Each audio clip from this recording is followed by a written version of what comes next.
Hey everyone, how's it going? It's Charlie Morgan and welcome back to another video. So I was just interviewed by a really good friend of mine called Ibrahim for his podcast, and he's actually very kindly offered to share the content with me so I can post it on my YouTube channel. So what you're about to see is a 1.5 hour interview between me and Ibrahim where we talk about everything. Now it's a weird dynamic because I'm posting this on my YouTube channel, but it's an interview of me. So it seems like this weird ego play. I promise it's not, but basically we talk about so much stuff. You're going to love it. Lots of little gems, mainly around mindset. So if you're struggling to sort of get the work done, be consistent, stay disciplined, and basically do what you know needs to be done to grow the business, this will help you. If you feel like you sort of go through ups and downs where like 1 minute you're on top of the world, really confident, the next minute you've got all this doubt and you can't get out of bed to do the work, watch this in full, take notes, it will massively help you. I get quite emotional throughout this. There's some points of vulnerability where you'll see me, you can see it on my face, I get quite upset. We're talking about mindset, it's really deep shit. I hope you find it useful, and I'll see you in the next video. Take care. I don't want to be a big black hole, basically. That's the title for this podcast sorted. It was the most painful thing I've done and cried for hours on. I think vulnerability is strength in disguise. Lies when you're having fun, mate. Beautiful. Welcome back to another episode of Conscious Entrepreneur. We've got Charlie Morgan on today. The man needs no intro if you're in the marketing space, if you're in the online space, but I'm going to do a quick intro for you, man. You can tell me if this is right or wrong. Go for it, mate. Because we've done one of these before, man. We did it a while ago. I think I had like a couple of thousand subs last time we did it, if I'm not mistaken. That's the first thing I want to jump into because it's been sick to see your personal brand growth. But yeah, I know you obviously built a 7-figure marketing agency in the gym space, moved out of that, sold clients, and now you're purely focused, from what I understand, in the sort of coaching, consulting space, helping other agency owners grow their businesses. You've nailed it, mate. Chef's kiss of introductions. There we go. We're there. Charlie's link to his YouTube channel will be below here. It's fire. There we go. We have to get the plug straight in there. But let's start, dude. So last time we spoke, I think you're at like you said, a couple thousand subs on YouTube. Now you've probably like 10x that, which in this space means something. If you're a Mr. Beast YouTuber, maybe not so much in comparison, but in this space you can do a lot with that. And we were just talking about looking at these big channels and how much you probably make per subscriber and like the actual revenue stream coming in from it.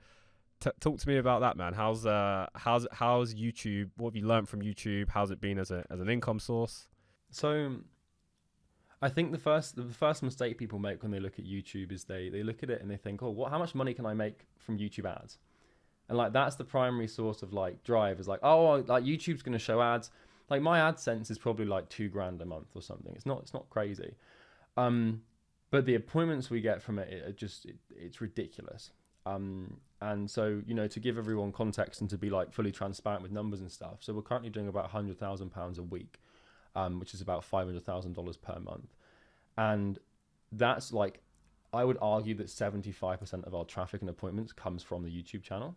So it's by far like the point with the most leverage in the business at the moment. And it's been like a relentless focus of mine for probably about 2 years. I think my first video was March of 2021. So it quite literally is exactly 24 months since I started. And dude, like I've just been doing like 3 videos a week for like 18 months. And like, that was quite painful for the first 12 months because like, you're getting like, a couple of hundred views, you're getting appointments. But what happened, and we had this sort of really big exponential spike where we went from like, I think we went from like 3,000 or 4,000 subs to like 15,000. Now the growth is linear again. And that's one thing I'm learning with YouTube is you have to keep your head, because exponential explosive growth becomes very addictive. And what starts to happen is we went through this phase where we quite literally just tripled our sub count from like 5K to 15K. And then you start thinking, right, now I get Iman Gadji style growth. I'll be at 1 million subs by the end of the year. And now what's happened is we're sort of back to just linear growth, like adding 100 subs a day or whatever, which is still pretty decent. But what happens if you're not careful is you go through that growth and then you get addicted to it, and then you start making videos that you don't want to make for the algorithm. And so the secret to the success that I've had with YouTube, or minimal success in contrast to some other people, I've got a lot to learn, is the consistency of it, 3 videos a week. But that consistency is near impossible to maintain if you're not making videos you want to make. So you've got this sort of like decision with YouTube, like, do I sell my soul to the algorithm and make those videos that I know people will click, but I don't want to make? Or do I make videos that actually mean something to me, and then my audience will connect with me? I think the relationship I have with my audience is very deep because I make so many videos and so many impressions. We could probably achieve the same growth with one video a week, but our strategy is basically 3 a week, because then you're serving so many impressions to people and you build so much familiarity and trust. And I think that's why we get so many appointments and why we can literally make 400 grand a month with a 20k audience. It's just because people I keep popping up. Like, you can't get rid of me. I'm like a rash or something, but like one that you want to a degree. So not that you want a rash, but you get the point. I love it, man. Yeah. So what was it what do you think made you go from 5 to 15 when you had that exponential spike? Yeah. It wasn't anything in particular. It was just like a whole year of work. I made this video called how the best offers for SMMA, and I followed that with a couple of really good videos, and I think the offer one got like nearly 50k views, and then a couple others got like 20k views. Did a few collabs and stuff, but I think that there wasn't just like one big video that got super viral, like hundreds of thousands of views or anything. I think it was just like my philosophy with YouTube is you build a relationship with the algorithm, and it's very one-sided relationship for about a year where you're giving everything to the algorithm and the algorithm doesn't give you much, but after a while you build enough of this like value. And there's a quote, you're probably familiar with it, Benjamin Graham, about investing, where it says, in the short term the market is a voting machine, in the long term it's a weighing machine. Warren Buffett, Jeff Bezos, Sam Walton, all these guys, they like sort of know how that works. But I see that YouTube's algorithm and YouTube's audience in the same way, where like in the short term, like a year or two, YouTube is all about a voting system. Who can clickbait the most people? Who can get the most views? People explode out of nowhere and they don't last, and that's happened quite a lot. But in the long term, it's a weighing machine. And so you're voted on your popularity, but you're weighed on your value. So if you produce value for 5 years, your channel has this weight to it, and the algorithm cannot deny the weight. And so that's why all you've got to do is just make really good content very frequently, and not worry about being popular or having this sort of, because I was making YouTube videos and, they wouldn't do very well, but I knew, I was like, this is actually valuable content. And if I just do that, I will be weighed in the long term. And so like, that's how I look at YouTube channels, is I don't look at the subscribers. You look past that and you look at the weight of the value the channel provides. And if that's high frequency, high value consistently, it only takes a couple of years for you to really start to sort of experience that level of growth. So that's sort of how I've been looking at YouTube. And a lot of people, they struggle because they don't get a huge amount of views instantly, and they panic and they worry. But yeah, that's sort of how I look at it at the moment. Yeah, man. I mean, if you're doing 400 grand a month, and if you attribute maybe 3/4 of that to YouTube, let's say you're making 300 grand per month from 20k subs on YouTube. I mean, I think you've probably gone about it the right way. Well, it's like, there's an element of that. I mean, the problem we've had pretty consistently for a while is we have, and this sounds like I'm being some sort of egomaniac, but we had too many appointments. So we've got the capacity and the teams and the infrastructures to do 400 grand a month organically with outbound, right? And we were sort of on that trajectory where we were booking like all these appointments, but like I've got appointment setters and stuff, and like people who do cold emails using our systems, and we have to say to them like, hey, can you just stop for like 2 weeks? And I hate doing that because their income is dependent on, and they're good friends of mine, their income's dependent on the appointments. So the problem we've had is managing the scale. So we've got 5 sales reps, 6 sales reps right now. And it's a question, like sometimes we'll have like, they'll all be fully booked, and then we'll hire like another rep, and then that's like, there's not enough volume to support that rep. That's the problem we have, is managing it. But the strategy that we've deployed from day one was just like, value it extremely high frequency over a long time, and it seems to have worked. I didn't think it would work this well, this quickly, but it seems to be pretty effective, because I know you've been producing like content with this podcast and everything as well, and it just takes time, and then before you know it, like whoosh, it just curves upwards, and then it levels off and it's painful, but you have to keep going. Yeah, I think for me, I don't even know what my channel's at. It's like under 3,000 subs, right? But it was the intention for me was always like to actually make stuff that I genuinely just thought was the real stuff that's going to be valuable to people, And I've gone it that way. We have like a structure and a schedule and stuff like that, but I just know like over the long term, it's an extension of you, right? Yeah. And so it's like that's the way I look at it. That's what I would want to put my best foot forward on. And like you say, you can. I don't think there's anything wrong with going for views. I actually think that's a great strategy for a lot of people. It's just not the strategy that I chose to do. But if you were going to go to try and just get views, and you were like, all I want to do is get people to watch this video, what would you do differently? Well, you'd make videos that don't truly help people. Because this is ironic, right? So I'll give you an example of videos that don't really help people, like shiny object videos. Like, this is my email script, right? Now that might seem valuable, but people who intelligent truly understand, and like yourself, for example, that the value comes from how did he create the email script? Like, how did he come up with that as an idea? It's less about copying and pasting. So those are like shiny object syndrome videos. I know, for example, if I made a video tomorrow saying, like, here's my exact cold call script, right? It could I'd probably get 10, 30,000 views, whatever. But I could make that video, but it tailors towards people who are looking for that sort of quick fix in their business, where they're like, I just need a cold calling script, and the whole thing will be fine. Those videos, and the other ones that I'd never touch, are exposed videos, right? Where I made a video comically on Thomas Gannett, like exposing Thomas Gannett, but it was actually me just complimenting him for 15 minutes. But what I'd never make is like, this person lied, or this, don't buy this person's course. Like those videos, like I know if I made like a why Iman Gadji is a liar, right? I actually quite like the guy, I respect him. But if I made a video like that, of course it's going to get attention and views.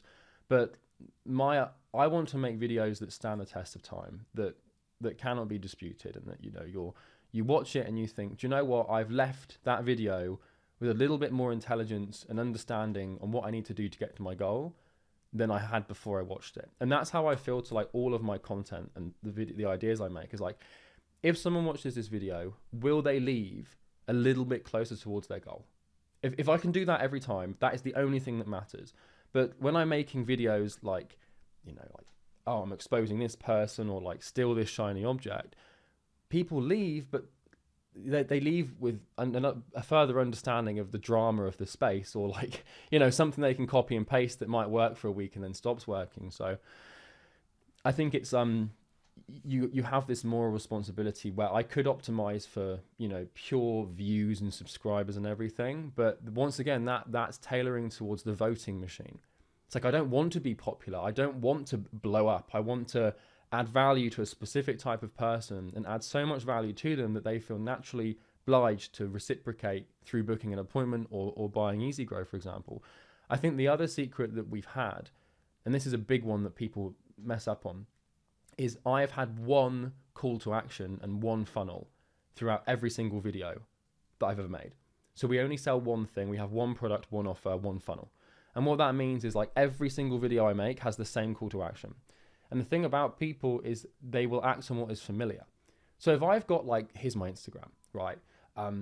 You can also I've got another YouTube channel here. I have this free course. You can start a free trial and go high level here. You can also click this if you want this. Like I just basically have this sort of like, go to this website if you want more clients. And in videos, I won't pitch it. I'll just say, look, you can click the first link in the description if you want more clients. I don't care if you click it or not. There's no 997 course. There's no webinar. Just go and watch the video. I don't care. Just do it if you want to. That's the sort of the way that I introduce it, because truly that's how I want it to come across. But by having the same call to action and the same funnel over and over and over, it's like Chinese water torture. Like you're gonna click it if you see it like 10 times. So that's another reason we've got such a high volume, is we've got 250 videos, 300 videos, whatever, on the platform. They all point to the same direction. So even if you're getting videos that you made a year ago that get 10 views a month, maybe one person will click. And if you've got hundreds of those, then you've got all of these appointments coming in from age. So that's the strategy, and it seems to be working really well for us. I love it, man. It's clean, and it's good. It's good to see you like implementing these things, and because it's like the best practices essentially, right? Which I think a lot of people know they should be doing, but then for whatever mental warfare or trauma from trying something else some other time, leads you to not doing it. So I think it's great to see you actually like doing it over a long period of time. I think it's just like have one thing. It's like, because I could have a go high level affiliate link and probably make an extra like 20, 30 grand a month. But like the main thing for me is like getting people to invest in Easy Grow. That's the product. And like, that's the YouTube thing is optimized for that. It's just like, what's the goal? The goal is to get to 8 figures with one product. That's what, like 10 million a year profit with one product. That's like our entire objective right now. All my attention and focus is on that, like just 10 million a year profit with one product. So like when I'm making these decisions on like, what could I put in my YouTube description? It's like, I could add a go high level link, or we could start doing free courses or something. But what's the goal?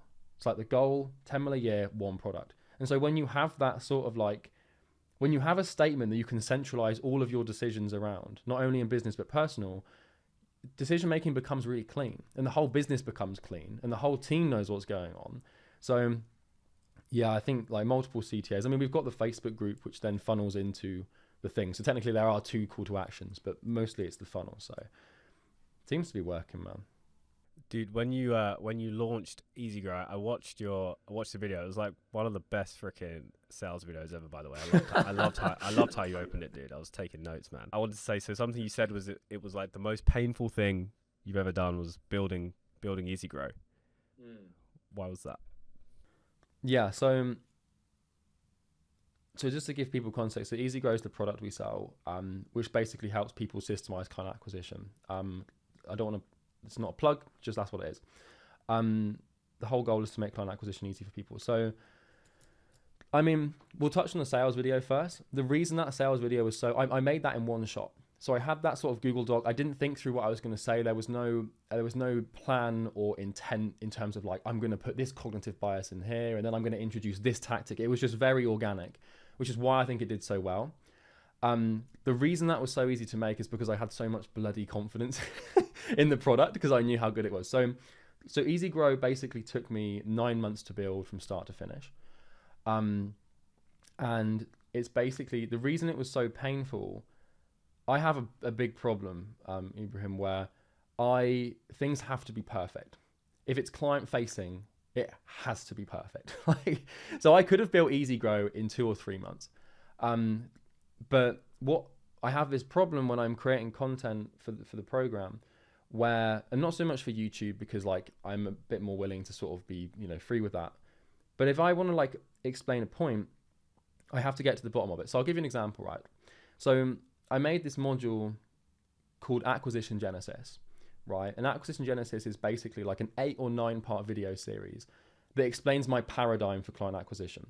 And we're talking like, 2 to 3 hour long videos that explain systems thinking, natural selection and like Darwinism, psychology in a horrific amount of detail. I'll explain more on that in a second.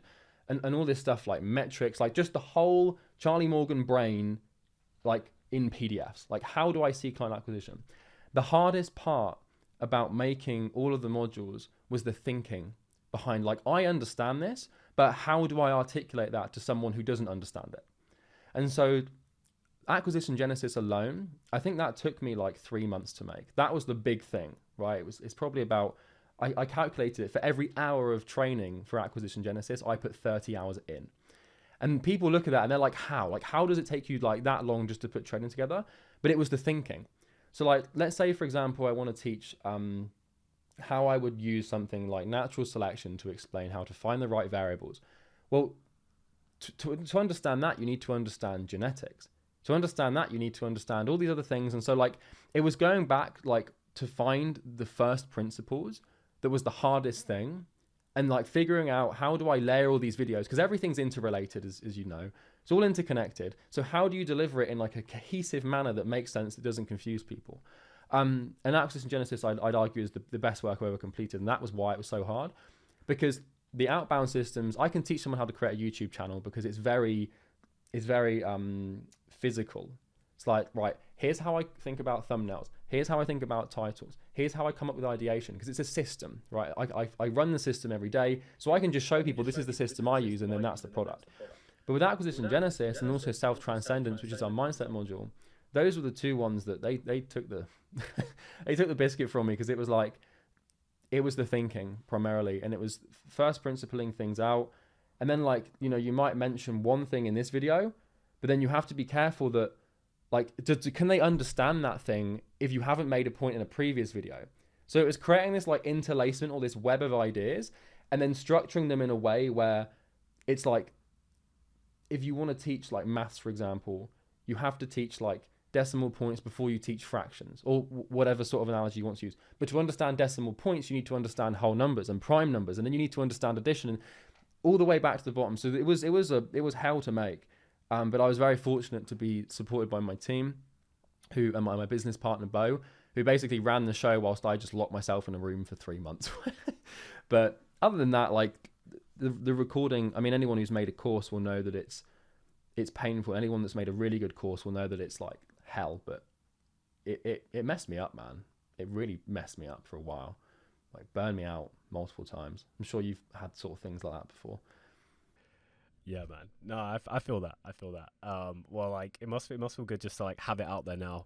Like, how's it going, dude? Since launching it, it's been, I don't know, maybe a month or something. How's it going? So good. The most rewarding thing is like seeing clients get wins so quickly.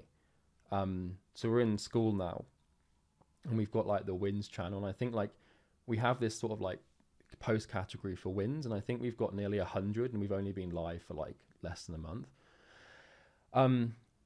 It's like, yeah, it feels really good. People seem to really like it. But I've got this sort of like, whenever all the products I've made in the past, especially with the old one, like once it's built, I'm like scratching for the next thing. Like, how do we add more to this? Like, how do we keep improving it? And we did a masterclass with David Dre yesterday, for example. But yeah, I'm comfortable with it and I'm really happy with how it's turned out. But I'm also terrified it's not good enough. And that's just like, I've just accepted that's like a dichotomy that I've just got to manage for the rest of my life. Because no matter what, everything I produce, no matter what, how good it is right now, in a couple of years, it might really suck. So yeah, I'm sort of balancing that. But in February, we had our best month. We did 100 clients. So a lot of people come on board on payment plans. So the program is 9,600. So in February, we technically signed 960 grand in business. Now that's lifetime value. So we're not going to count that as cash because it's half that essentially. It's what we're making right now. But if we can keep doing February over and over again, we will hit the goal of 10 million a year profit, with one product. So it was the main thing, but now it's done, mate. I'm a happy man. I'm a happy man. What's next for you now? It's done. Just chill, make some YouTube videos. Yeah. So I mean, this is the problem that we're facing now. Is like, what do we do next? Because like, there's things that we need to maintain, right? So like team standards. Although we've got a really great guy called Jack, basically running the sales team. We've got Nor, our operations manager, who basically is like a godsend. He just takes care of everything for us. So Bo and I, we're in this unique position now where we don't really know what to work on. And that's a very, very new problem where it's quite unsettling because, you go from doing 12 hours a day for 9 months straight and basically sacrificing everything to now having all this free time, but wanting to work. It's like, what do you do? So we're thinking like, do we start a mastermind? Do we do this? But the thing that baffles me that I was not expecting is that the more we work on the company, the worse the company will do. So for example, I could go and introduce more sales training sessions for our sales reps, but they're already converting. So I don't want to try and fix something that's not broken. I could add more videos to the mindset modules or acquisition genesis, but people are already getting really good results. So I don't want to fuck with it. So where I used to put, and like we've got bunch of appointments, so we don't need to get more appointments. So like the argument that a lot of people have is like, okay, well now you need to build an ascension where you need to have a mastermind and a low ticket product. But I think before we make any big moves, we need to sit on our hands and just let the thing run, because the goal is 10 million a year profit with one product. And all we have to do now is just continue to do what we're currently doing. And by the end of the summer, by September or October, we will be doing that. When we're there, then we'll start to think, okay, well, what other mechanisms do we have for scale here? Like, do we want to partner with businesses and sort of do what Hormozy's doing? Do we want to start a SaaS? So right now, like in terms of what's next, I'm kind of just sitting on my hands and making YouTube videos and, continuing to do the things that we need to do, like support clients and stuff. But it's a very weird, what's the word? I'm very grateful to be in this position because we've got such a great team and such great systems, but I also hate it because I want shit to do. It's like, it's a problem. And is it exclusively agency owners you work with, or are you like open to other online businesses? Yeah, so initially it was agency owners with the old program. But then what started to happen is with YouTube, we naturally collected like their Pokemon card. We picked up a couple of clients in the coaching and consulting space who did incredibly well, like really well. So like Michael Bahanias is an example of that. He went, I think he had like 20 grand a month, like 3 months or something. But we now take on coaches and consultants. Now the thing is the YouTube channel, the initial conditions of that is agency owners. So most of our traffic is agency owners right now, but we still take on coaches and consultants because it works just as well for them as agency owners. We're about to start running ads for the first time. So we've done this all organically without running ads, which has been quite fun. When we run ads, we'll probably go towards coaches and consultants because we've got this massive ocean that we haven't touched yet, basically. So yeah, that's the plan, at least. Sweet dude. Will we be using like YouTube ads or? Yeah, so we're working with Brian Moncada. If you're familiar with him, shout out to my boy Brian. We literally signed with him yesterday, because we were like, what's the main thing? Well, we're doing what we need to do to get what we want, but what can we add more of? We don't want to add more modules because we're going to confuse clients. We don't want to add more trainings. We're going to confuse sales reps. Oh well, we can add more appointments and get more sales reps. So that's the sort of thinking there. Have you ran YouTube ads before? Have you tried it? I haven't. I'm terrified. I haven't. Yeah, I know there's like a bit more of a launch curve to sort of get it off in a couple of months. But from my friends in the coaching space who just I'm friends with, they're doing like ridiculous numbers on YouTube because it seems like the scale of it is infinite once you've got it right. Yeah, I don't really want to touch Facebook because I think everyone here who's ever tried to run Facebook ads has had some form of negative experience through ad account disapprovals or bans or stuff like that. But the good thing about YouTube ads for us is it feeds an existing system that's already working. So we can take the main channel, we can run ads from that, which will lead to because it's like your YouTube content will naturally nurture the people, so you don't have to retarget them necessarily. I mean, you probably still would. But like if someone's like, Charlie Morgan YouTube video, when they click on that channel and they see 20,000 subscribers and 300 videos and they start watching, we're hoping that it's just sort of like, all right, well, YouTube works really well for us. Let's put some fuel on the fire and see if it gets even bigger. But this once again comes down to the fact where YouTube organic is very easy to play the vanity metric game where you say, oh, look at all the subscribers I've got. I'm like, I don't care. Show me the appointments. I would rather have 2,000 subscribers and get 1,000 appointments a month than have 1 million subscribers and get 10 appointments a month. And when I say that, people get confused because they're like, yeah, but if you've got 1 million subscribers, it's like, no. The goal, remember the goal, 10 million a year profit, one product. I don't care how that happens. I don't care if I have one subscriber. It doesn't matter, But that's where my thinking is with ads and stuff at the moment is. Hopefully it does what we expect it to do, and I've got a lot of faith and trust in Brian and the guys there, so we pick them carefully, so it should be fun. How old are you, by the way? I never asked you. I'm 24. So I'm 25 in April, but 24, yeah. So what do you do at 24 making $500,000 a month? What do you spend your money on? Yeah, so this is a really good question, and the answer is not much. So I'll go down this rabbit hole because we talked about this briefly before the podcast. Dubai, right? So there's something that I've learned recently is, and I never ever thought this would be true prior to making a bunch of money, but you do not need more than 100 grand a year to be truly happy. If you can't find happiness on a 6-figure income as a young man to be fair, I haven't got debt, haven't got a family, so I'm talking for myself here. If I can't find happiness making 100 grand a year, something's seriously wrong with my psyche. Seriously wrong. Now, I'm not judging anyone that can't do it, but for me, that's how I see it. So I'm in this unique position now where I was going to move to Dubai, and I had this plan to move to Dubai where I'm like, okay, I can save all this tax, no more profit tax, and I can withdraw as much money as I want and build this personal wealth. Then I asked myself, I was like, why do I want to build personal wealth? Because I can just keep it all in the company and not touch it. Because if I withdraw it, I'm probably going to spend it. And, there's only so many floors I can go up and so many, badges I can put on cars before I start getting miserable. So I don't really spend my money on anything, dude. The true value of financial freedom for me is being able to do what I want when I want. It's not about cars or apartments. I wear a $30 Casio watch, right? And like, this jumper was like, I think like £40 from Urban Outfitters. I'm wearing my old gym shorts. That's like, my desk was like pretty expensive, to be fair, but we try to keep the money in the business. And my business partner and I, we have this sort of like Chinese wall between our egos and the money. And I'm really blessed to have a business partner that sees the sense in that, because if I didn't, I'd be way more prone to spending it all. But it's the main thing is like the client.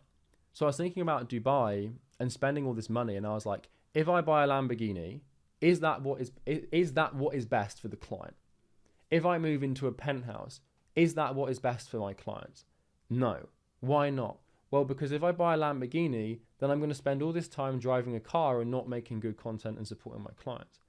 And if I buy a penthouse, then I separate myself from my client situation and I alienate myself from them. I want to, like, our clients are in the business trenches, so to speak. And as soon as I step out of those trenches personally, I'm no longer able to produce meaningful, valuable content that truly helps them. And so I've been thinking about this a lot recently because I don't have much work to do.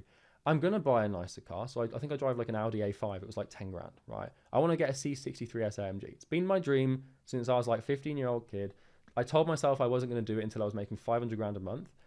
And so I've had the discipline to put off that purchase. The car would probably be about like £40,000. It's a significant investment. That it will stop there. I do not intend to go and buy Lamborghinis or anything. The apartment I'm in right now is beautiful. It's not too expensive. It's a couple of $1,000 a month. But like the point here is like 100 grand a year for me.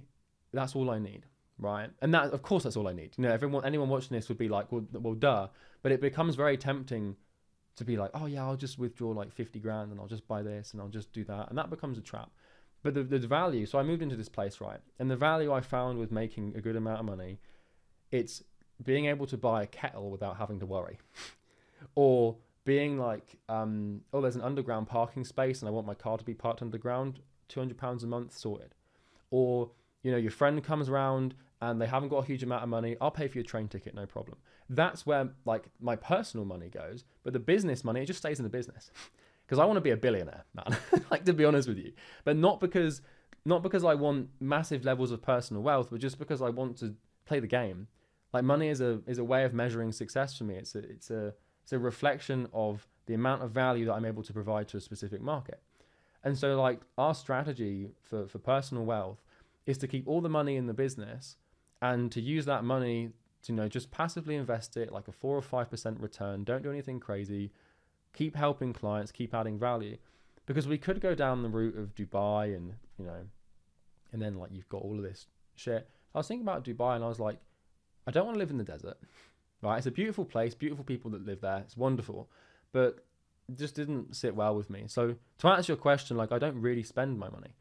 Like I freely spend 100 grand a year on whatever I need, but even then it's not much. But it's being able to buy nice food, fly wherever you want, whenever you want. That was the initial plan of building a business in the first place, was the financial freedom. And fortunately enough, I've been able to stop my ego from going too wild. Now, whether or not we have this conversation in 2 years and I've caved into that, I need you to come and slap me on the wrist and remind me and be like, what are you doing? But yeah, honestly, dude, like anything beyond 100 grand a year for me, like taking that out would be for my ego. And I don't want to make decisions for my ego. I want to do it because it's the right rational thing to do. Like, what would Seneca and Epictetus do? That's kind of what I ask myself, basically. I love stoicism. That was quite a long answer. Sorry. No, I love it, man. I love it. And I actually don't know that Dubai would even necessarily save you money. Because if you think about it like this, have you been to Dubai, by the way? Yeah. Okay. So I've only been once, so I definitely don't know it intricately. But I know I have a lot of friends who live there and have moved there. as I'm sure you do. And what I've seen happen is you do end up going to play that status game because everyone around you has a 100 grand watch, drives a supercar. And so then just by kind of default, you sort of raise to that standard because everyone else is at that standard. And then suddenly you're actually spending way more money due to lifestyle inflation. Yeah, sure, you're saving on tax, but now you're actually spending a ton more money, which is exactly what I see. Exactly. You're so right. Because I thought about this and I was like, the money is either going to go to the government or to my ego. And it's better for me if it goes to the government, which is a very like weird thing to say. But like, I thought if you're exactly right. That's exactly how I saw it. As I was like, you know, then you end up like going to these clubs and then you're just like, oh, $1,000 for a dinner. Like that's nothing. And then before you know it, the money that you'd be saving in tax is just going into your lifestyle. And then what starts to happen in that position is like, then you've got all these personal expenses. Then you've got this status to maintain. So now you can't take risks because you're afraid of losing things. So I don't get me wrong. I want to be a minimalist, but I do like things. I like the car. I like the house I'm in. I like having like lots of cool stuff and nice things and like reasonable, good, cool clothes. Well, whether you think it's cool or not is up to you. But you know, I like things, but I'm not attached to them because if I lost the car or if I crashed the car, it's so marginal in contrast to my income that I'm not going to be panicked or stressed. Or if I lost the flat, it's because it's not very expensive. I'm not worried about taking big financial risks in the business and making big moves or paying my team more or investing more into my clients because that money isn't going into me. So I think like if you look at a business as a separate entity to its owner, it's like this is a weird metaphor. I'm going to try and explain how I see it. It's like imagine that the business is like a galaxy, right? And the owner of the business is a black hole. And the business's resources are like the galaxy, whatever you want, like stars and shit like that, right? Stars and shit. But like if the owner is the black hole and the black hole is the ego of the owner. The bigger the ego, the more of the business gets sucked in, right? But the smaller the ego, the smaller the black hole, the gravitational pull is very insignificant. You might take a little bit of like resource from the business, but the universe gets to thrive. And the universe gets to multiply and make all these big decisions and take these big risks and expand because the ego that is the black hole is so small that it can't keep taking this gravitational pull. And so, you know, 100 grand a year, maybe you've got like a pretty, like it's a reasonable sized black hole, whatever, but it's not huge. And so like, as the business grows and expands, the black hole stays the same size. And so otherwise, like with the egos, it becomes exponential because you move to Dubai, the black hole gets a little bit bigger. Then you buy a Lamborghini, it gets a little bit bigger. And then it feeds back on itself until you can't make effective business decisions because all of the resources and all of the capital and energy and cognition that you'd be using is going into your personal life. So that's a trap that I've avoided. Not everyone has the luxury of saying they've avoided it, but fortunately enough, I've got a very intelligent business partner who basically said this like yesterday. We literally talked about this yesterday. I don't want to be a big black hole, basically. That's the title for this podcast sorted. There's your like intro or the short, but yeah, without context, you could really do me over there, but you get the point. We got some good TikTok clips. Clips. When's he coming on without a face? You know, we can black out his face. When are we gonna get into? Well, Bo is like, he said this thing once, and it's always stuck with me. He's a very clever guy. He's definitely my better half. He said like, I want to be that billionaire where someone can only find like 1 or 2 pictures of me from like 10 years ago. So he can come on. He likes to be anonymous. He likes to work in the background, in the shadows. I make it sound like he's some sort of like criminal. But we work incredibly well together, and you know, I handle the sort of front end facing stuff and he handles the back end. It's a really good relationship. But like, you know, he doesn't like he doesn't like his face being out there. Not because he's insecure. He's a very handsome man, I might add, but mainly because like he doesn't care. Like he'd rather be working in the business, like on the operations and building things and tinkering with shit than hopping on podcasts. Whereas I'd rather be talking to you than doing that. I mean, I'd rather be talking to you than doing anything, of course. But you get the point. It's like it works really well. A big realization I've had is like the power of like having the right partnerships. It's been something that I bought into the, you know, the lone wolf do it everything by yourself, kind of verbatim. Well, I got into the agency space like 7 years ago now, which seems crazy. And now, like, actually, I feel like being able to double down on your strengths has enabled us to grow a lot quicker. What do you recommend to your clients, like, when they ask you that question? Well, I think that, like, a lot of the time you don't need a business partner. Like, if you can't get to 10 grand a month yourself, you shouldn't be in a partnership. I think that's kind of like the first thing. Like, if you can't get to like 6 or multi-six figures on your own, you're not ready to partner with someone because you don't have enough value to add to them. And that's like a bitter pill to swallow, but that's sort of how I see it. The biggest piece of advice I have for partnerships, because I got very lucky with finding Bo, it was one of those like moments, like Charlie Munger says, like, life will present you with like 3 or 4 opportunities throughout your entire life, and that's it. And it'll give you these massive opportunities, and Bo was one of them, for example. It's like meeting your wife. Like, Bo to me is like my business husband, and it's like, as weird as that sounds, like, he's irreplaceable. I told him the other day he's not allowed to die. It's just not allowed to happen. Anyway, where the hell was I going with that? I can't remember. But the biggest piece of advice is, so the primary thing that Bo and I run on is removal of all ego. So the reason that we're able to make such good decisions, and the reason we're able to do what we've done, I can suggest an idea to Bo, and he has every single right to attack that idea with brute full force, but he never attacks me. So if I came to him and I said, hey mate, I've got this idea, what do you think? He could say to me, dude, that is the worst fucking idea I've ever heard of. And I'm not allowed to get upset or offended. And same with him.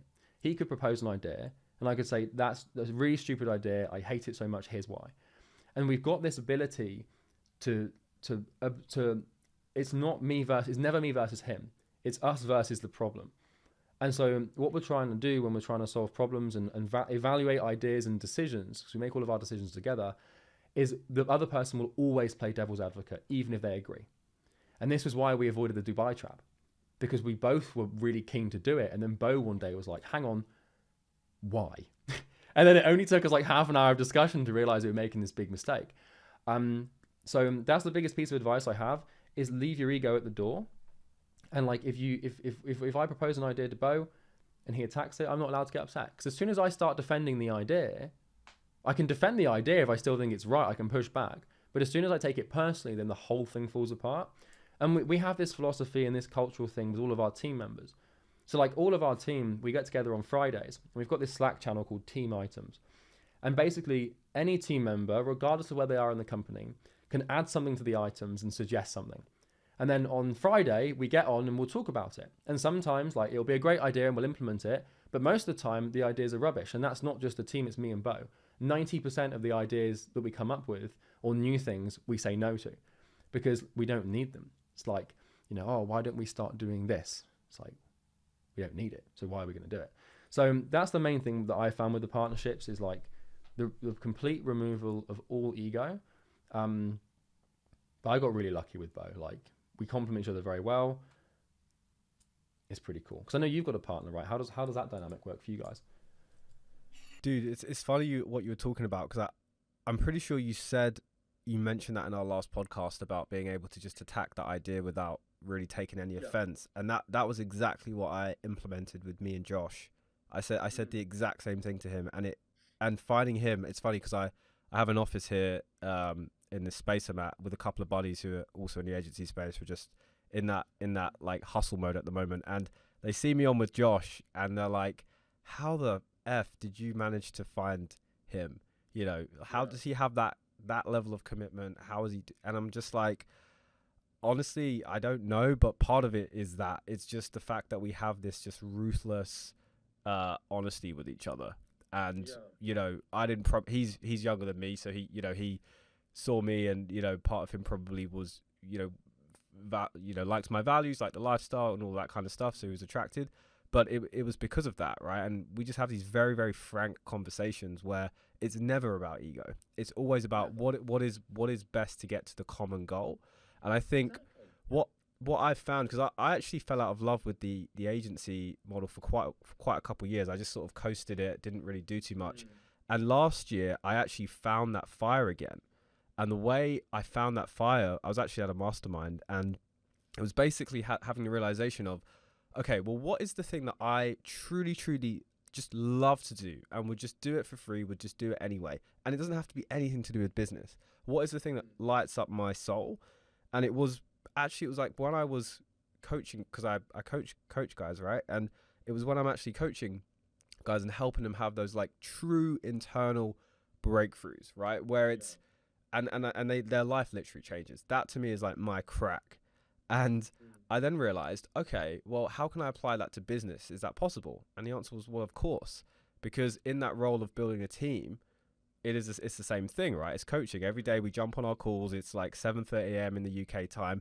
They're all there, lined up, ready to go, and I'm there leading them, right, as a coach. And that's kind of brought that love back for it. And just for any, and a lot of people I speak to, you know, have if they've been in the space for a while, maybe have fallen out of love with it. Maybe hit the goal like I did, had the freedom, and then you were like, well, what's next, right? And then it's kind of refining that love. So I'd invite anybody listening to maybe do that. Look at the things that you do love, see how you can maybe point that at your business. But it was actually one of the questions I wanted to ask you as well, which is, how do you view yourself? And I'll give you an example. I didn't actually ask this to Serge when I did a pod with him, but I realized how he viewed himself, which was as an artist. He viewed himself as an artist and a creator, as to the point where when he would put his product out to the market, it was literally like revealing art, right? That's how, one of the ways he felt about it. So for you, like, how do you view yourself in business? That's a really good question. All right. Well, it's not about how I view myself, because I don't think the self exists. I think that we're in a state of flux. And I think it's about how you view who you are becoming. Because as soon as you are someone, you're fucked. Sorry, I don't know if I'm allowed to cuss here. But as soon as your identity solidifies, your growth is nullified, right? So for me, I view myself as who I need to become, right? Which currently is basically an operator, someone who makes decisions, and an investor, and a stoic. The stoic thing has always been on my becoming, because I believe, here's the thing about self and the psychology behind it and how I see it, is if you believe you are something, you stop trying to be, right? So I could sit and say, like, I see myself as like a visionary, or I see myself as, you know, I see myself as you could say I see myself as a millionaire, but that's true, but that's not really it's not a self thing, it's just an ego thing. But so I see myself at present as someone I am becoming, which is basically like a multi 8-figure operator, right? And that's how I would explain how I currently see myself. But it becomes negative, because like a lot of the time, like, I know that I'm doing well for my age, but I am terrified, constantly anxious that I'm not doing enough, and that I'm not enough, and that as soon as I start feeling comfortable, I get nervous and all this shit. So yeah, it's a really difficult question to answer. I wouldn't say I'm an artist as such, because I don't necessarily have that perception of myself. I would just say that, like, if I had to summarize it in one go, just someone that really loves my clients. And like I'd say someone who is extremely determined, but more importantly, someone who's just focused on the future. It's like no time for now. It's like, what's next? Who am I becoming? Multi 8-figure operator with a large audience, with a ton of value to add. And this is the thing about like athletes and shit, right? Because I've studied a lot of athletes, and like they have this like non-binary dichotomy that they have to manage, where they know they're the shit. They know they're the best in the world, right? But they are constantly petrified that someone is going to come and do to them what they did to other people. And so that's sort of how I see myself, if I had to summarize it, is this non-binary thing. I know I've got the best product in the market, and I know that nobody can compete with the quality of the value in the product. But I'm also petrified that someone's going to try and do what I did better than me. And that people think that anxiety and fear is negative because it feels bad, but it's actually one of the most productive forces of energy that you have, and it's leverage. Just because it's not comfortable doesn't mean it's not right. And so I live with this. I don't live with anxiety. Fortunately enough, I've got great control over my mind. I don't suffer with anxiety in the traditional sense. But I've always got this latent fear of like, someone's going to come up behind me and do to me what I did to the market with this YouTube thing and this product thing Someone's going to do it better than me. And that fear, whilst some might say it's unhealthy, propels me forward to be the person who I need to be. So I think it's I think that's how I'd answer the question. I know it's not quite a complete answer, but I don't see myself as anything, because the second I do that, I snooker myself. If I see myself as, let's take an example. Let's say I see myself as a grinder, right? Or whatever the hell that means, like a hustler. If my self-image is to hustle, then there's going to be times in my life like now where hustling does more bad than good. And so if my self-image at present is hustler, and it's time that I shouldn't be hustling, then I'm buggered, because I'm doing something that I shouldn't be doing because of a false sense of identity that I've created for no good reason. So it's not like I wake up every day with split personality disorder and decide, who do I need to be today? Because that's just psychopathic, right? But I don't tie myself down to any of these identity statements, because I understand that doing so corners me for the long term. So if I see myself as a visionary, right? Sometimes I'm not supposed to be a visionary. Like maybe 70% of the time I am, but sometimes it's time to not think about the future and to think about the past and learn from mistakes. So I just that's how I manage my identity. And identity management is something that nobody talks about. I'm sure you do a lot with like your coaching and everything, but it's very easy to trap yourself, to become attached to a specific version of yourself, and to defend that even when it isn't the thing that gets you towards the common goal.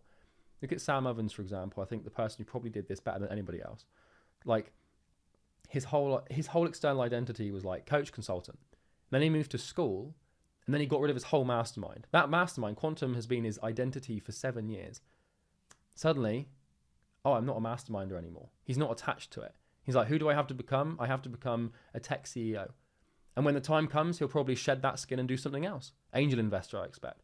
So you have to be in this state of flux. And this is how I see it. And I think this is also like, I don't see myself as a YouTuber, for example, because in a month, YouTube might be irrelevant. And if I become attached to this YouTube thing and it no longer becomes the primary vehicle for the achievement of the common goal, then I'll let go of it. Does that answer the question? I hope so. Who are you?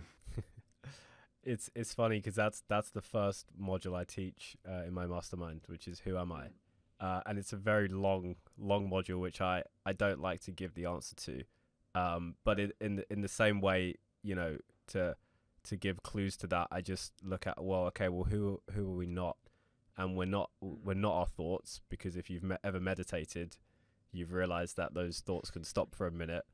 We're not our emotions and feelings, even though it can sometimes feel like they are. You just beautifully described how, okay, you can experience anxiety, but you are not anxious. It's just an experience that you're currently having. Now, do these things affect our psyche, or do they affect us on a deeper level if we don't let them go? Absolutely, they do, because what most people do is they ignore them and they sweep these things under the rug. The only problem is if you do that for an entire lifetime, that's when you have a mental breakdown. That's when you have a psychotic episode, because you're actually avoiding.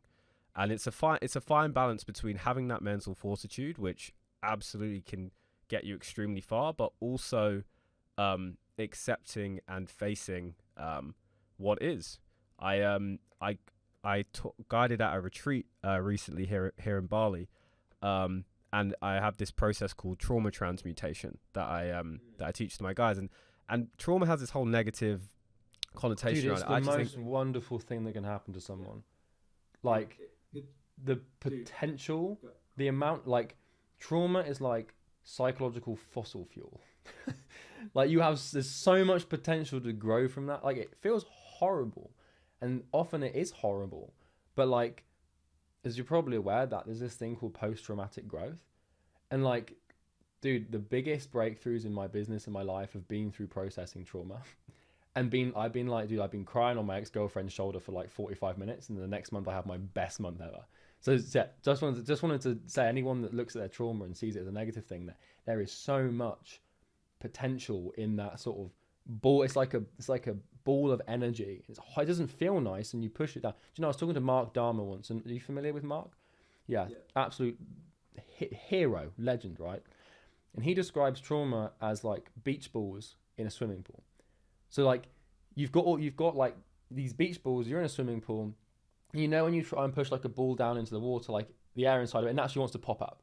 He's like, you can push one down, maybe two, you could squeeze three, but as soon as you keep pushing it all down, it's all going to pop up and fly up, and then you're 45 and have a breakdown. So yeah, sorry, carry on. You're making a great point, but I just couldn't help but interject. No, I love that example because I think it illustrates it well. And I think one of the, I actually think trauma is very different for men and women, by the way. I think men can use it as fuel in a much more productive way. I think for women, they need to work through it slightly differently. That's just my own experience. But anyway, I was guiding these women. I was guiding, funnily enough, in this retreat. And if you watched it, I think there was a video, it looked like sheer terror, because I was guiding them through this transmutation process, and they were all crying, they were screaming, like you said, crying on your ex-girlfriend's shoulder, which I applaud you for having that vulnerability to share. And it looked terrible, but inside I actually felt so much joy, because I knew that in 30 minutes time, they're all going to have the biggest breakthroughs of their life, which they all did. And so similarly with this, right, if you're experiencing, if you've experienced something quote unquote traumatic, realize that if you choose to view it as something that is a tool for growth, that is positive, that is an opportunity, then so it is. It really just comes down to what is your perception in that moment. And it is one of the patterns that I've become aware of speaking to lots of really successful people, which is that most of them view it that way.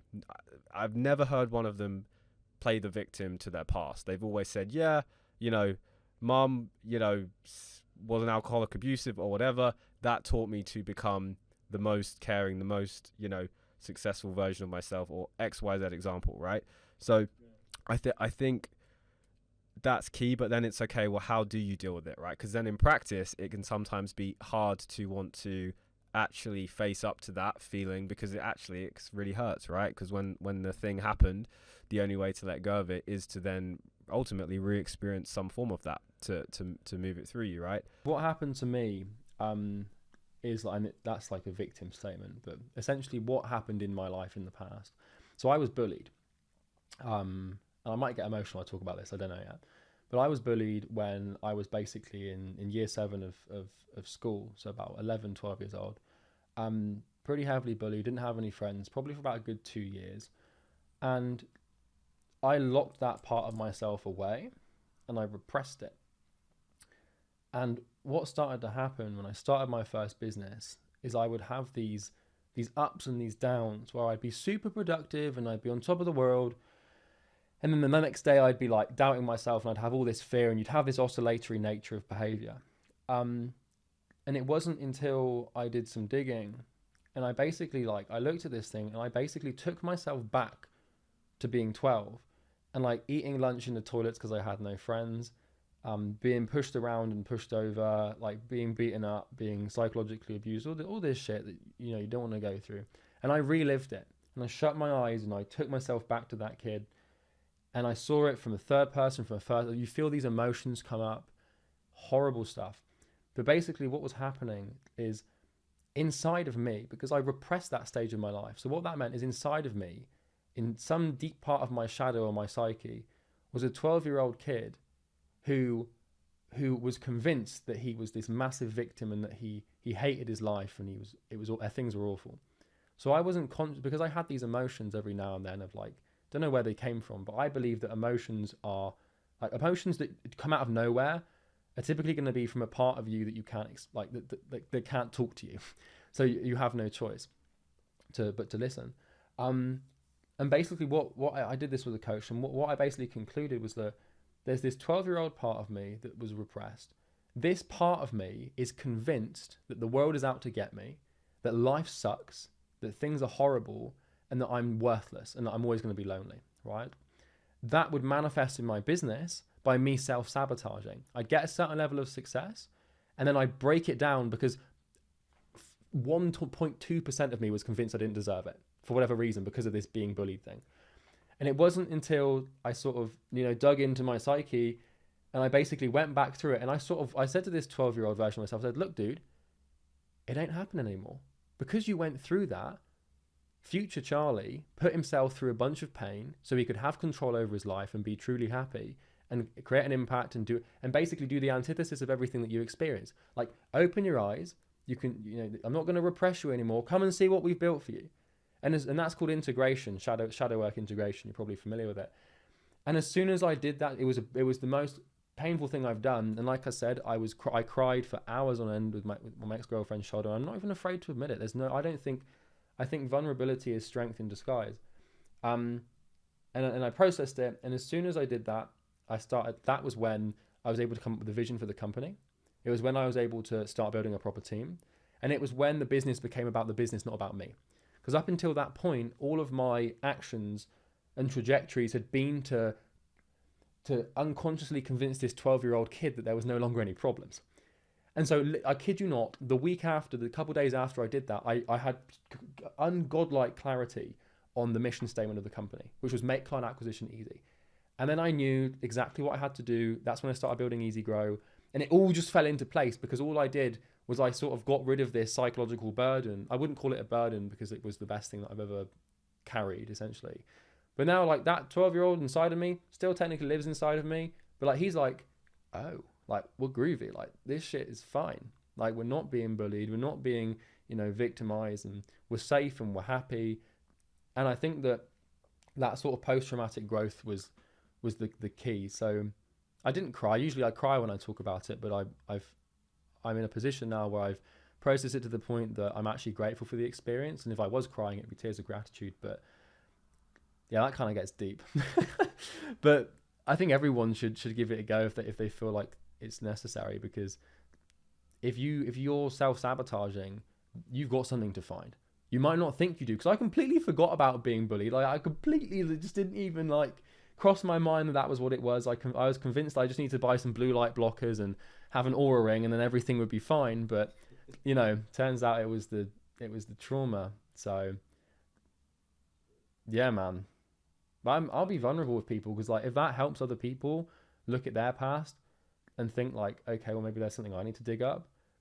You've probably got a part of you that's a certain age that is stuck in this cycle with their eyes closed to your current reality, that is re-experiencing the same, because that's what happens when you repress a part of yourself, is that part of yourself is stuck in that reality.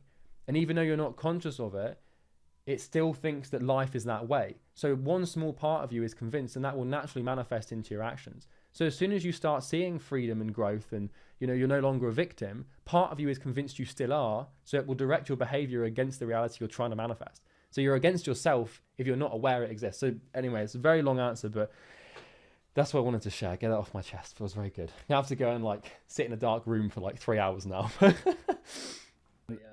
And that's it, right? That is what it feels like. It literally is getting something off your chest, because it's something that was being held, and that's why it feels so good to release it. And to your credit, the way you can use this as a measuring stick to see what you have released is when you can refer back to that memory without feeling that initial emotional intensity. Maybe you still feel something, but when you can look back, and you've had previous ex relationships. Like, when I look back at I'll tell a really quick funny story. We're doing some new stuff in the agency, and we were sending voicemail drops, right? And the voicemail drops that we used to send, my ex-girlfriend, she was an actress and she did voiceover work, so she would do these voicemail drops. So they started playing, and I was like, oh crap, that's her.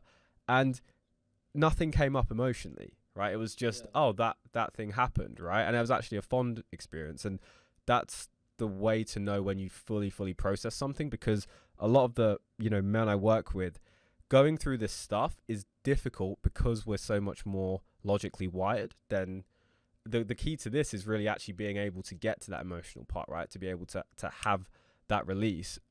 So much so that I actually think this is probably the most important work any entrepreneur can do, because like you had that experience, once you clear the hedges, you can see clearly, and you can act clearly. I even, dude, this is how much I'm freaking into it. I even got this tattoo, which I don't know if you'll be able to see on, it might not show, but basically it's highlighting this whole process that I call trauma transmutation. And it's basically, it's basically when you go back to that moment, right, that you know, that 12-year-old version of you, what's happening is you're accessing that memory, and now instead of that memory just replaying over and over again, you're actually seeing it, you're actually being with it, you're observing it, and you're allowing those sensations to come up, and instead of repressing them in that moment, you're actually being with them. And the funny thing is when you stop resisting and see them, that is when it gets processed, because emotions are energy, right? Energy in motion, which just, we're energetic beings. It just gets released. So it's so beautiful that you share that, because I really feel like this is, to me, this is like the next headspace, essentially. Yeah, it's like the main thing, dude. Like, if you've got shit, and we call it shit, and that gives it a negative connotation, but people will understand what I mean. Like, if you've got shit going on that you haven't addressed, and like you keep self-sabotaging yourself, like, there's just part of you that's just convinced that your current reality doesn't further its end. Like, if a part of you is convinced, because it's called the shadow for a reason, you don't know it exists, but if part of you is convinced that life is awful, you're lonely, you don't deserve friends, you're weak, you're skinny, you have to eat lunch in the toilets and hang out by the teachers so you don't get bullied, yeah, that one hurt. But like, I can feel it now, but if part of you is convinced that that's how life is, then if you try and behave out of accordance with that, you're always going to bring yourself back down to that point. But then you build yourself up. And so you've got this battle between the conscious and the, there's a quote from Carl Jung that summarizes it in a level that is difficult to comprehend with how good he got this. Like, until you make the unconscious conscious, it will rule your life and you will call it fate. So everyone thinks that, it's just like fate, or it's just hard luck that I'm not successful. No. All of your actions you are responsible for. Everything that happens to you is your own doing to a degree, right? External events can influence you, but how you respond to them is on you. I've been reading a lot of Stoicism recently, and there's this sort of excerpt from Discourses by Epictetus where he talks about having this like lamp, like oil lamp, and he puts it in the shrine outside of his house. And one evening, like, he hears this noise, and he goes down the stairs and he finds that someone's stolen the lamp, right? And he basically said, the person who stole my lamp has not stolen my lamp, they've stolen their own integrity away from them. And he was like, tomorrow I will buy a clay lamp that is less likely to be stolen, because I don't own the lamp. And that person's decision to steal that lamp has nothing to do with me, because I don't own the lamp. The lamp is a lamp that is in my possession, but I don't own it. Because we think we own things, but things own us. And this ties back into that Dubai thing where, or this materialistic thing where things like that weigh you down. But yeah, that was a little tangent, but I love Stoicism, dude. I love it, man. No, I love it. And for just real quick, for anyone who's listening to that, who is going through that challenging time, and maybe you haven't yet figured out how to actually address that, I'm gonna pull a couple resources and recordings from my mastermind, completely free, no email or opt-in, that you can just use below to take yourself through this process, because it's truly like it. I know I've been through it myself, guided a lot of people through it. I know how painful it can be when you're going through it, and so I just want to take this moment to just. One thing is, like, if you're going to do it, make sure somebody else is there with you, someone that you love and trust. Because what happened with me is, so my ex-girlfriend, I'm still on great terms with her, she's wonderful. When I was with her at the time, I was processing this in my office, sort of doing the exercise, and I cried a little bit. Like I felt it sort of like a little bit. But if you're a man and you have a woman to bring it out in you, as soon as I went downstairs, she was like, "You okay?" And I was like, "Ah!" And I just like full on cried for like she didn't say a word. She knew what to do. She just hugged me, and one of the most grateful experiences. I'm so grateful for her for that. And like, if you're gonna do it, like, you can do it alone. But if you've got someone that someone that loves you, that cares about you, being with them will allow you to release more, because you've got the courage to, because someone's there to support you. It's a lot harder to do on your own, I think. Yeah, definitely. If you can 100% have someone there, and this is something that you can develop, and this is something that you can do over time, by yourself, once you've done it those few times and you've had those big releases, because you realize that actually there's nothing wrong with it. There's no shame around it. It's just a really natural part of life. And I think particularly as men, we tend to have bigger egos. We don't want to admit those things. So that's why I'm just like, really wanted to play on that point for you opening up that space, dude. So I appreciate that. And the other thing I found that was useful is music. So, dude, like when I was going through my breakup, everything was fine. Then I listened to Cornfield Chase by Hans Zimmer, like the Interstellar theme tune. I was on the floor crying, mate. Like, and when I was doing the shadow work, the exercise with the bullying thing, I listened to a song called Amber by Flume, which in my opinion is one of the most beautiful pieces of music that's ever been created. People will disagree, but it touches me. And like, sometimes if you need to get it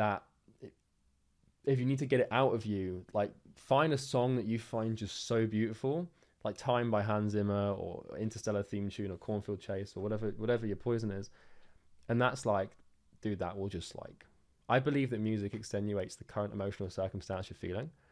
And so if you're trying to like process as much as possible, like you can light the flame, you can have the spark, but music is like kindling on the fire. And then suddenly it's all flying out of you. So I found that to be useful for anyone that's trying to go through it. Oh, dude, when I was guiding this retreat, I used this playlist that I actually, funny if I was going through a breakup when I found this playlist. I was on it, funnily enough, on a plane to Dubai, out of all places. What a coincidence. And the playlist was called Beautiful Songs Without Words. And this there was this one song from, I think it was from Nemo or something like that, but in a like a classical version. And gets me going. And I played it to this group, and everyone was just bawling out of their eyes, and it was a beautiful moment. I'll link it to you. No, I've just written it down. Do you mind if I use bathroom real quick? Eyes when you're having fun, mate. Time flies when you got all those stairs to climb up now, mate. No, you're That's very fucking. That's very true. So you there by yourself now? Yeah. So I only broke up with my girlfriend like 3 weeks ago. And I basically, so she's a student, doesn't have a huge amount of money.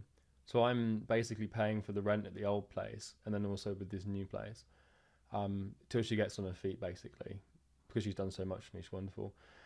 Yeah, but I'm on my own, which I quite enjoy. It's a weird dynamic because I've never lived on my own before, but I'm finding it to be like really healthy, and it's kind of what I need. So yeah. One of my more like spiritual mentors said to me, like the true like spiritual growth happens when you can learn to be by yourself. It's truly when you're alone that growth happens. Yeah, because I'm naturally quite introverted, so I quite enjoy it. But now that I'm just here on my own, like it's nice. I really like it. Dude, so let's do some this time's gone so quickly, man. I actually had all these business questions noted down. I haven't gone into. I love it though, but this is the thing, dude. Like the most business leverage comes from the personal shit. Like there's people saying like, "Oh, Charlie, like what email copy should I use?" Or like, "When should I pause on sales scripts?" I'm like, dude, just process your trauma, and that'll do you. That'll do you 80% of the way. Just come and cry on my shoulder. You'll be fine. Just cry. Like that's pretty much it. Just figure out what happened to you when you were younger and cry about it for like an hour, and then you'll massively grow your business. But I mean, that's dude. You can add a Saturday call to your schedule. I'll come in and help everyone process their trauma. That'll be cool, man. Actually, I'd like to do that, like a masterclass or something. That'd be cool. I'm gonna make a note of that. Yeah, dude. I think genuinely, like just from seeing like what I've been doing on the more the internal side, and most of the guys I work with are agency owners. That's been one of the biggest things to truly go deep on that, because this is how I feel about it, right? Once you truly learn to process it, to me it feels like an actual superpower, because I know I can handle anything, like anything. If I was put in a prison, I know as long as I'm like alive, I know I'd be able to work through that because I know the process to release and to transmute it. So there's a quote from Epictetus that says, if you can't put me in prison, but you can put my body in there. Fuck, a badass quote, mate. It's like you want to chain my leg? Oh, it's a good job that the leg does not belong to me. Like something like that. Or if it is your wish to chop off my head, then so be it, but you will not chop off my integrity. Like I read the same book every night, Discourses by Epictetus. But that dude is a different breed, man. But we can go through some business questions, man. That sounds like fun. Dude, I've only got like 15 minutes left. So I wanted to ask you. We'll have to do a part 2 because I know people are gonna want that. But I wanted to ask you a fun question, dude, because we've been going deep, man. This wasn't fun. What are you talking about? We've had No, I'm joking. Yeah, go for it. Nah, just some like mess around questions, just to see like where your mind goes. Right. Okay. So you obviously live in beautiful Bath in the UK right now. I'm gonna drop you in Romania. Okay. You don't have any of your like financial resources or audience, but you have 1,000 Romanian dollars, whatever their currency is, and you have the knowledge that you have right now. What would you do to get to 100k a month? Very simple. I would use that. I don't know how much 1,000 Romanian dollars or their currency would be able to buy. Say it's worth 1,000 USD. All right, 1,000 USD. So I have no laptop or anything. No, you don't own one. Okay, I like that. So what I would do, I would go to a shop and I'd buy a phone and I'd buy a phone book. So I buy a phone book and a business phone book. What I would then do, so I'd buy like, I don't know, like a $300 semi-smartphone and a phone book, and then I'd use the other money to go and buy I'd use the other money to go and buy like a co-working space, and then like some Chipotle, like Alex Hormozy style. Well, they probably don't have Chipotle in Romania, but some form of food. What I would then do is I would open the phone book and I would call every single business in that phone book and say, I will set appointments for you on a complete pay-per appointment basis through the phone. And all you have to do is basically pay me upfront for the appointments I generate. I guarantee like 100 appointments and you pay me $1,000, $10 per appointment, whatever that would look like. I'm assuming I can only call Romanian businesses, which would be a bit difficult because I don't have... No, in that case, I would get a smartphone and I'd get Skype and I'd call the US because you go where the money lies. So I do that. So I'd call up businesses that I knew I could deliver appointments for that sold high ticket services like recruiters. I wouldn't go for agencies because that would be cheating. And I'd call them up and I'd say, look, my name's Charlie. I am an absolute demon at cold calling and I want to be a demon for your business. I will make you so much money, you will shower me with gold. All I want to do is set you appointments with qualified businesses that need your services, and you're only going to pay me when I actually set an appointment. How does that sound? I do that pitch to 700 people a day, probably not that many, 200 people a day, until I got a couple of people saying, all right, sounds good. I'd charge them for the appointments up front, right? So I'd go and I'd basically say, right, I guarantee you 30 appointments. We're going to value each appointment at $100, which means I need $3,000 up front. It's a bit of a nervous investment, so how about we only do $1,000 up front for the first 10? Sounds like a deal. Once you've got them, you get them in. Then I would just cold call. And then once I got those upfront payments, I would hire other people. I'd buy a laptop. I'd go on Upwork. I'd find people who are good at cold calling. I would then pay them half of the money that I would be making for the calls they set. Then I would just build from there. That's how I do it. Love that, man. That's super interesting because It's the first thing I would do is go to the phone. Because like if you're hungry, you haven't got money to eat, and you give me a phone, I will have food. There's no question about it. So, bro, I showed your video where you talked about like when you were cold calling, starting out doing hundreds a day, and I showed that to my team. I've got 3 guys doing cold calls. They'll watch this. And it was like the most motivating shit ever, dude. It's got to like you've got to be like you've got to put yourself in like a position of scarcity. You know. That's a good that was the thread I wanted to come back to. So we've talked all about, trauma, releasing it, yada yada. That you've got those 2 primary motivators, right? You've got the the fear-based motivator, and then you've got the more like inspiration-based motivator. Now, obviously, both of them can be very powerful. I would argue that the vast majority of people primarily use fear the majority of the time. For you, what is that balance of where your drive comes from? Well, you either use fear or fear uses you. There's no real in between, right? So I think that everyone who starts a business is doing it out of fear. Everyone who builds a business is doing it out of inspiration. So you get to 10, 20 grand a month, then you haven't got anything to be afraid of anymore. You start a business because you're angry at yourself. Something bad happened to you. You're terrified of a 9 to 5 and living a normal life and being mediocre. As soon as you're no longer that, you have this thing that I call a drive vacuum, which is where the motivation you had, the emotion that caused you to take action in the beginning is no longer there. So for example, I'll give you an example for me. I started my business because I was very bad with women. Didn't get any pussy, right? Not ashamed to admit it. And I wanted to start a business and make a bunch of money so I could impress girls. Once I got to 10, 15, 20 grand a month, I was able to impress girls. Motivation gone. Then I had my worst business months following because I no longer had that energy, right? So that was the fear. I was like, I'm not going to get any girls. I'm going to die alone. Oh my God, I need 10 grand a month. So I fulfilled that. And then I got the girls and I got a girlfriend and all that shit. And then lo and behold, all the motivation was gone. So I think like for me, I'm far more motivated by the inspiration side, but I keep a healthy amount of fear in the background. And my fear is that it all comes crashing down. I'm terrified. I'm terrified of being outcompeted. I'm terrified of losing my head. The main thing I'm afraid of is losing my mindset or going off in the wrong path. That is my primary, predominant, most deep primal fear, is I lose my ability to think clearly and make good decisions. And I lose the understanding I have of myself and my mindset. If that goes, everything's fucked, right? So that's what I'm afraid of. But for the most part, I'm more motivated by the mission, by the inspiration, by lifting people up. But you have to have fear. If you don't have fear, you're lying. Everyone should be afraid. Like, it's not a bad thing. It feels bad, but there's nothing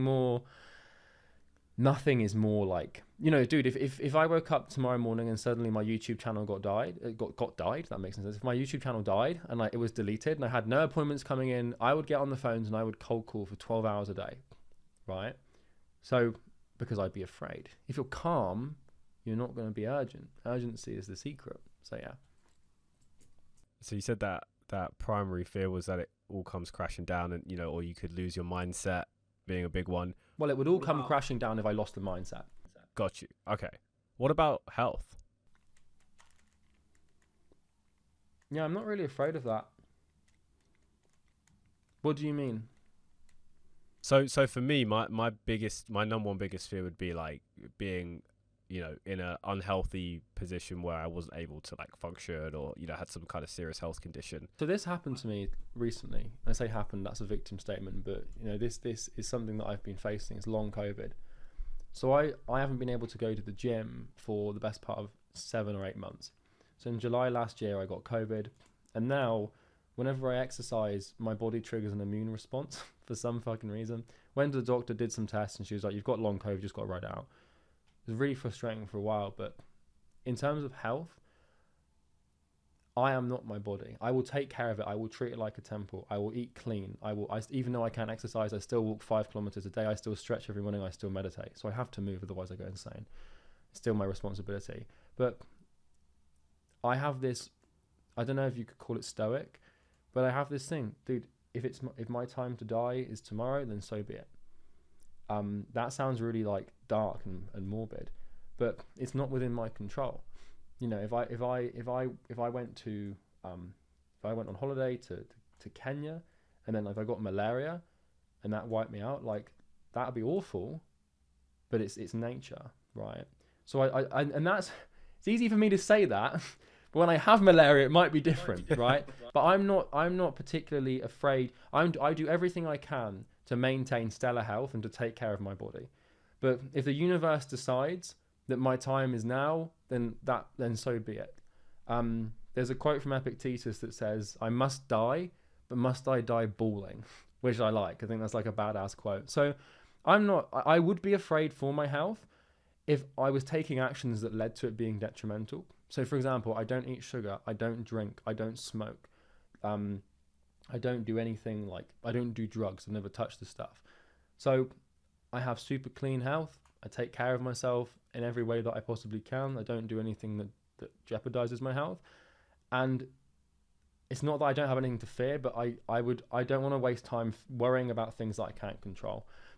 I would fear that I lose my discipline, then I fear for my health. So for example, if I could be afraid, for example, that like I'm going to get addicted to sugar, or that I'm going to get addicted to smoking. That's a fear that I have, but that comes back to the mindset thing.